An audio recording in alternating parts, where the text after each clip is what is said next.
রহমান রাহিম। প্রিয় গাইজ, আসসালামু আলাইকুম। আজকে আমি আপনাদের মাঝে একটি টপিক নিয়ে আসলাম। সেই টপিকটি হলো ডিভোর্স। এই ডিভোর্সটা আমাদের সমাজে প্রতিনিয়ত হচ্ছে, এমনকি সারা বিশ্বেই হচ্ছে। বিশেষ করে আমাদের বাংলাদেশে এই ডিভোর্সটা বেশিরভাগ হচ্ছে রাজনৈতিক কারণে। কারো ভালো খাওয়া কেউ দেখতে পারে না, কেউ ভালো খাইতেছে, ভালোভাবে চলতেছে, সংসার ভালোভাবে চালাইতেছে।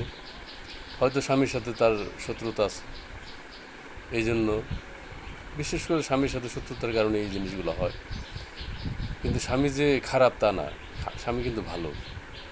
কিন্তু এই ভালোটা রাজনীতিবিদরা, পাড়াপড়শি বা তার দুশ্মন, তার শত্রু, সেটা ভালো চোখে দেখে না, তারা সেটাকে ভালো চোখে নেয় না। এই জন্য কী করে, রাজনৈতিক প্রতিহিংসার কারণে। বিশেষ করে আমি বলবো 100%-এর মধ্যে 99% এই ডিভোর্সগুলো হয় রাজনৈতিক কারণে, রাজনৈতিক ছত্রছায়া, রাজনৈতিক নেতাদের কারণে।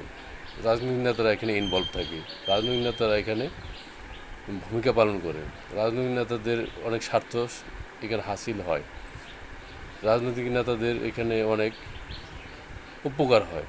রাজনৈতিক নেতারা একটা ডিভোর্স দিতে পারলে এখানে দুইটা ছিন্ন ভিন্ন করে ফেললো, তাকে একভাবে চালায়, স্বামীকে একভাবে চালায়, বউকে একভাবে চালায়, তার শাশুড়িকে একভাবে চালায়, তার শ্বশুর শাশুড়িকে একভাবে চালায়, তার স্বামীর ফ্যামিলিকে একভাবে চালায়, সবাইকে তারা জিম্মি করে এবং বিভিন্নভাবে তারা ফয়দা হাসিল করে। এই জিনিসগুলো আমি আমার থেকে বললাম, কিন্তু আপনারা যদি যাচাই করেন, তদন্ত করেন, সুন্দরভাবে ব্রেন খাটান, সুন্দরভাবে নিখুঁতভাবে এটা নিয়ে গবেষণা করেন, বেরিয়ে আসবে আসল তথ্য, আসল কথা। অবশ্যই আপনারা পেয়ে যাবেন। আমার এই কথার সাথে আপনারা একমত হয়ে যাবেন। আপনি দেখেন বেশিরভাগ ক্ষেত্রে এই অবস্থা, কিন্তু আমি বুঝতে পারি না। আমি বা আমার স্ত্রী বা আমি বা আমার স্বামী বা আমার ছেলে মেয়ে বা আমার শ্বশুর শাশুড়ি বা আমার মা বাপ ভাই বোন, এরা কেউই বুঝতে পারে না। যদি রাজনৈতিক পরিবারের সাথে সংশ্লিষ্ট বা যুক্ত থাকে তাহলে কিছুটা হয়তো আন্দাজ করতে পারে। আর যদি রাজনৈতিক পরিবারের সাথে সংযুক্ত বা যুক্ত থাকে তাহলে কিন্তু এই জিনিসগুলো বেশি একটু করতে পারে না। সবাই সচেতন, সবাই বুঝে, সবাই এই জিনিসগুলো জানে যে কোথা থেকে কী হচ্ছে। কিন্তু বিশেষ করে আমাদের দেশে রাজনৈতিক সচেতনতার অভাব।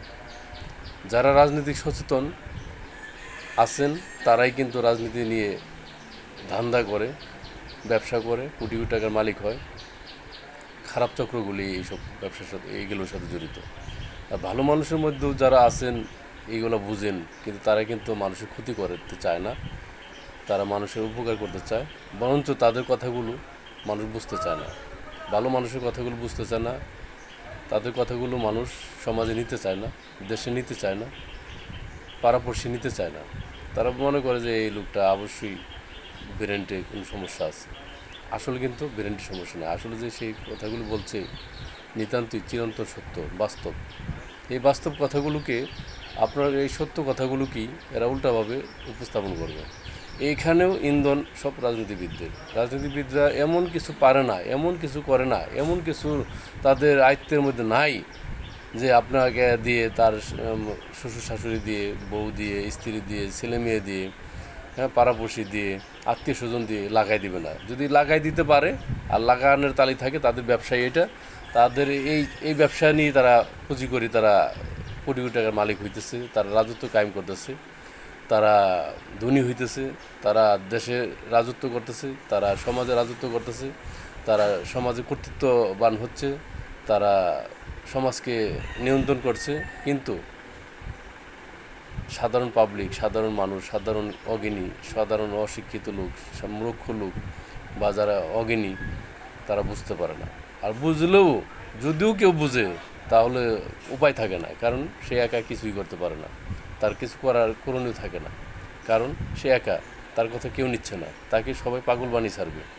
সে বলবে ওনারা সবাই এক হয়ে গেছে, এখন ওনাকে পাগল ছাড়া কোনো উপায় নেই, পাগল, উনি নিতান্তই পাগল হয়ে গেছে। আসলে কিন্তু উনি পাগল না, উনি অরিজিনাল, উনি খাঁটি, উনি সৎ, উনি ঠিক বলছেন। কিন্তু এই ঠিক বলার মানুষগুলোকে ঠিক বলবে যে সেই মানুষটা উনি খুঁজে পাচ্ছে না, এই জন্য নিজেই থেকেই পাগল হয়ে যায়।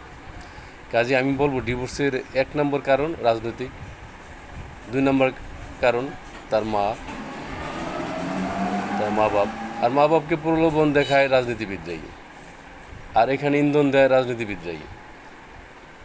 সব কিছুর মূলে রাজনীতিবিদরা পুরা ফ্যামিলি, পুরা বাংলাদেশের প্রতিটা ফ্যামিলি আনাচে কানাচে তারা এমনভাবে ওতপ্রোতভাবে জড়িত হয়ে গেছে, ছেলেকে বাপকে এক হতে দেয় না।